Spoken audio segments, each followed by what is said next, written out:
এইবারে পালা সরস্বতী পুজোর Real get ready with me share করার। সমস্ত কিছু টাইমে চলে এলেও ব্লাউজটা কিন্তু সেদিন সকালবেলা এসেছিল আর মা সোজা জানিয়ে দিল যে সেলাই করতে পারবে না এখন। তো তাই জন্য আমাকে সাদা পুরোনো ব্লাউজটাই পরতে হলো। লাল, নীল, হলুদ, সবুজ এই কালার গুলো আইশ্যাডো প্যালেটে বসে লিটারালি কাঁদে, কারণ এখন সবাই শুধুমাত্র নিউড মেকআপ চায়।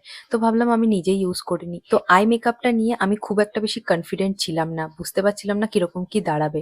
বাট আমার মনে হলো ফাইনালি যে আউটলুকটা দাঁড়ালো মনে হয় ভালোই দাঁড়ালো। অনেকদিন ধরে আমার মল কটন কেনার ইচ্ছা ছিল, তো সেই জন্যই এই শাড়িটা কিনেছিলাম। আর এর সাথে খুব ইচ্ছা ছিল একটা ওয়েস্ট চেন পরবো, বাট যেটা পরে আই গেস মাদুলির মতো লাগছিল। জুয়েলারি খুব একটা বেশি আমি কিছু পরিনি, জাস্ট ইয়াররিংস আর ঘড়ি। আর অনেক দিন পর একটা পছন্দ মতন ব্যাগ আমি ফাইনালি পেয়েছিলাম, যেটা আমি ওয়েবসাইটেও যা দেখেছিলাম আমার হাতেও তাই এসেছিল। ওই আলিয়া ভাটের রাসিয়া লুকের মতন আমি চেয়েছিলাম এই লুকটাতে গোলাপ ফুল ইউজ করতে। তো ফুলগুলো কিনেও এনেছিলাম, কিন্তু ফুলগুলো এতটাই নিয়ে গেল যে আমি শেষমেশ আর এগুলো লাগাতেই পারলাম না। তো এটা ছিল আমার 2025 এর সরস্বতী পুজোর লুক।